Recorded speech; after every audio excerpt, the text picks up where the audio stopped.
pour le background. Ça peut faire peur au joueur car il ne sait pas comment le rédiger. Tu peux l'orienter avec des questions. Oui, ou alors tu peux juste lui dire bah, vous n'avez pas de background. On s'en fout. Votre background, vous pouvez le construire au fur et à mesure que l'histoire avance. Genre, bah justement, voilà, le joueur en question vient. Ils vont dans un village et il me dit en fait, est-ce que c'est possible que ce village, en fait, ce soit mon village natal? Bah ouais, ok, good. Bah voilà, en fait, vous vous rendez au village natal de telle personne, de ce personnage-là, et du coup, ça va faciliter, ça va développer la narration en mode genre, bah en fait, oui, ses parents sont là ou ils sont pas là, pourquoi tu es parti? Et tu vois, et du coup, ça va nourrir l'interaction au sein du groupe, nourrir l'interaction avec le monde, alors que le mec a strictement rien écrit. Il a rien écrit. Mais quand quelque chose se passe, genre, ils combattent contre une troupe de gobelins, ou une troupe d'orques, par exemple, et ça se passe mal. Et en fait, le personnage, donc il joue un barbare, il proc en fait le tic, donc le passif, de lorsqu'il tombe à 0 point de vie, au lieu de tomber en agonie, il passe immédiatement à 1 point de vie. C'est un truc de demi-orc. C'est un proc, c'est un passif de demi-orc. Et ben en fait, le mec, il nous a expliqué que, donc sans l'avoir écrit, il a dit en fait je déteste les orques alors que je suis un demi-orc parce que je suis enfant bâtard de tel clan, on m'a maltraité, je suis parti, blablabla et tout. Et c'est comme ça qu'il a créé son background en fait. Il est parti du jeu pour le créer, pour l'écrire. Plutôt que d'arriver à la table avec 15 pages, 15 pages de background par un personnage niveau 1. LOL, quand t'es niveau 1, t'es un paysan avec une pelle. Globalement. Mais voilà, ton background, mes parents sont morts, ma famille est morte, enfant des rues, je suis devenu héros parce que je me faisais chier. Mais ouais, tu vois, c'est une bonne façon aussi de commencer à écrire. Tu dis, voilà, moi je suis à table, mais j'ai pas de background. Donc je vais jouer en sorte que quand quelque chose me plaît, je me dis tiens ça peut être intéressant, et ben je vais jouer à partir de là pour développer mon personnage. Et ça donne une autre propension, tu vois. Tu vois un peu je vais pas parler, c'est ce qu'on appelle la technique du papillon. La technique du papillon c'est quoi? D'ailleurs tu préfères un Dark Sasuke ou un mec banal? Moi honnêtement je préfère ni l'un ni l'autre. Je dirais plus un mec banal. Je préfère plus un mec banal. Parce qu'un mec banal peut sortir peut sortir des choses, des perles de roleplay, des perles comment on dit ça? Merde, je peux te le dire en anglais et en espagnol, mais des perles de jeu qu'un mec qui est bloqué par un personnage beaucoup trop archétypé ne pourra pas le faire. Le Dark Sasuke ne pourra pas juste se dire ouais bah je fais des blagues un peu beauf, je me marre machin et tout. Non non, c'est un Dark Sasuke. Donc le mec est ténébreux, sombre, il parle jamais, torturé. Mais en fait le problème c'est que le Dark Sasuke, si tu lui poses pas la question, ben en fait pourquoi c'est si sombre dans ta vie, eh ben le mec on s'en bat les couilles. Tout est dans la tête de son personnage et de son joueur, tu vois.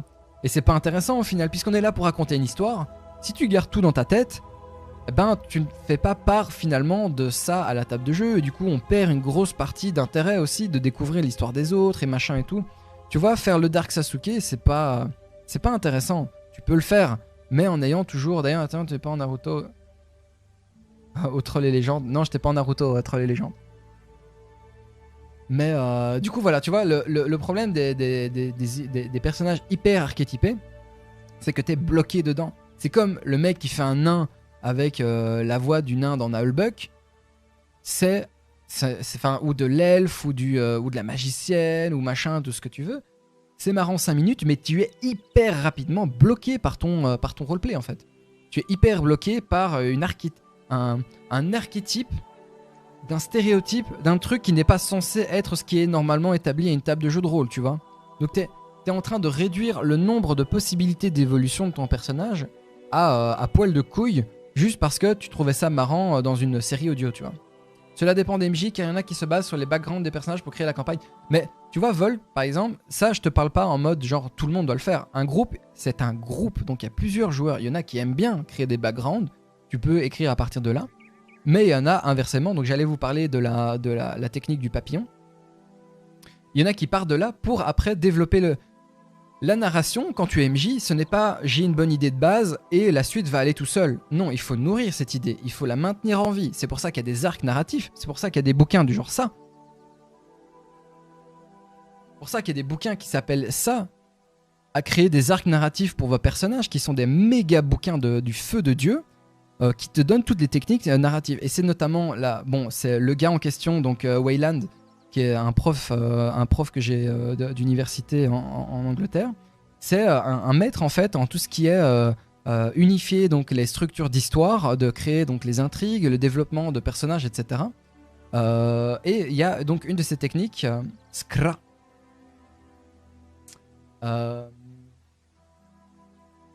Une de ces techniques et un de ses enseignements, c'est de dire en fait quand vous écrivez un scénario, ce n'est pas juste une bonne idée. Il ne faut pas se baser juste sur une bonne idée parce que la bonne idée, elle va être grosse à l'entrée, mais plus vous allez l'exploiter et plus elle va être fine. Et plus elle va être fine, plus on arrivera au nœud, au cœur le problème donc de votre histoire et surtout le cœur de votre intrigue. Donc ça va faire donc une espèce de premier triangle. Je vais le dessiner sur la carte, ça va être plus simple. Alors, désolé les chevelus en jupette.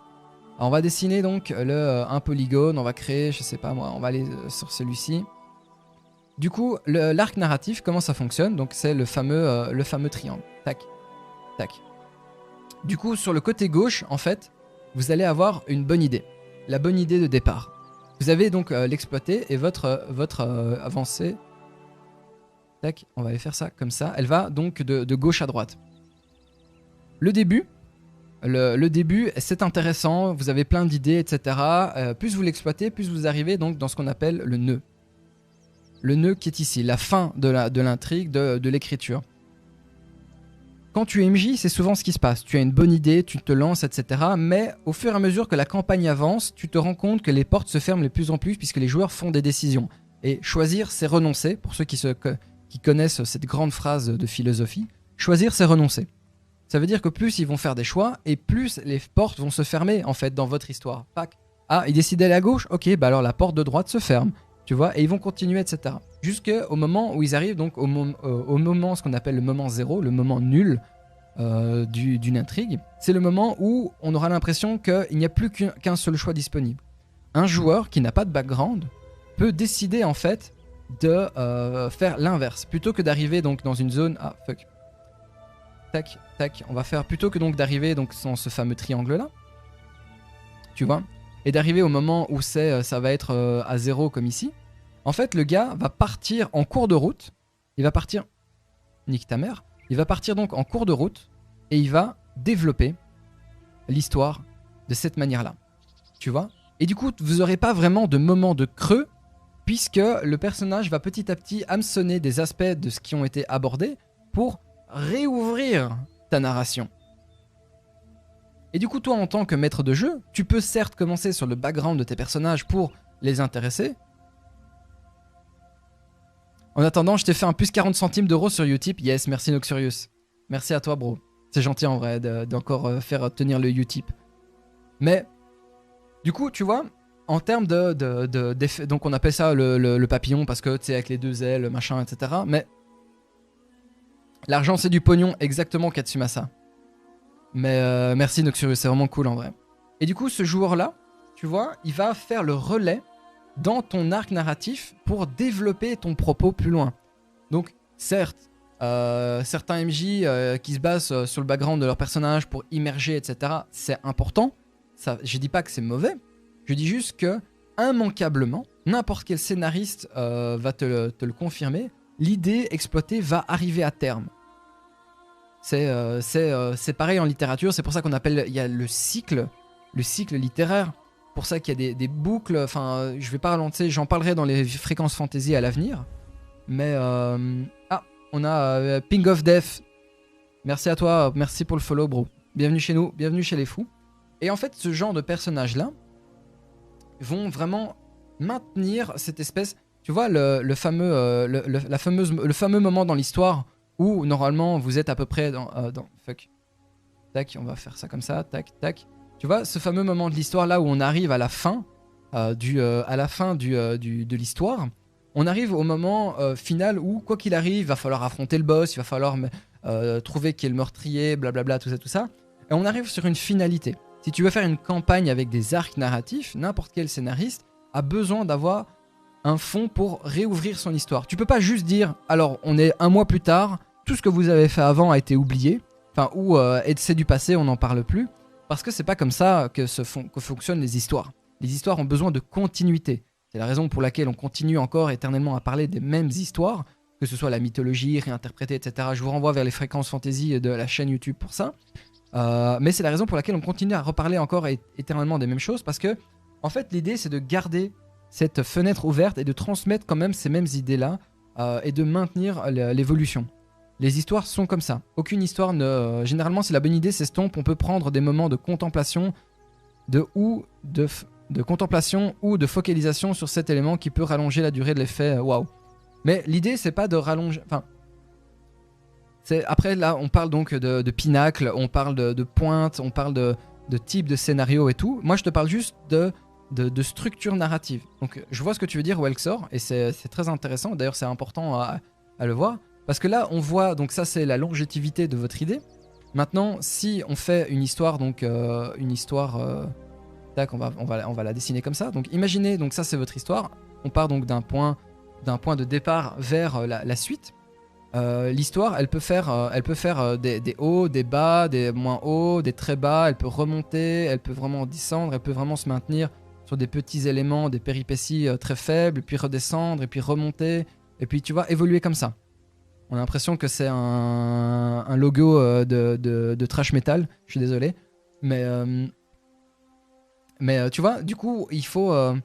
il y a des moments plus plats, il y a des moments plus calmes, il y a des moments où ça va bouger, mais ça c'est vraiment c'est du rythme d'écriture. Moi c'est vraiment dans l'idée où on maintient une idée de base le plus longtemps possible et avoir des joueurs qui te disent bah tiens moi en fait je déteste les orques machin et tout. En cours de route ça n'avait pas d'impact, ça a construit le personnage qui plus tard va donner une idée pour maintenir une fois que le scénario aura avancé. Et du coup, on arrive sur la deuxième partie, donc la deuxième aile du papillon, où là, en fait, l'histoire va de nouveau se réouvrir. Et du coup, les joueurs auront de nouveau une raison d'être ensemble, vont pouvoir maintenir, on n'aura pas oublié ce qui s'est passé par le passé, puisque le background d'un personnage va alimenter la narration, qui va alimenter le background d'un personnage, qui va réalimenter, en fait, la suite de la narration. Et tu vois, c'est du win, win, win, win. Et tu jump, en fait, comme ça, d'arc en arc, pour développer ton scénario. Donc voilà, je vous ai fait vraiment un cours très je vous ai vraiment fait un résumé du truc. Donc, ah ben putain, Kabou, t'arrives juste au moment où j'ai fini une énorme explication.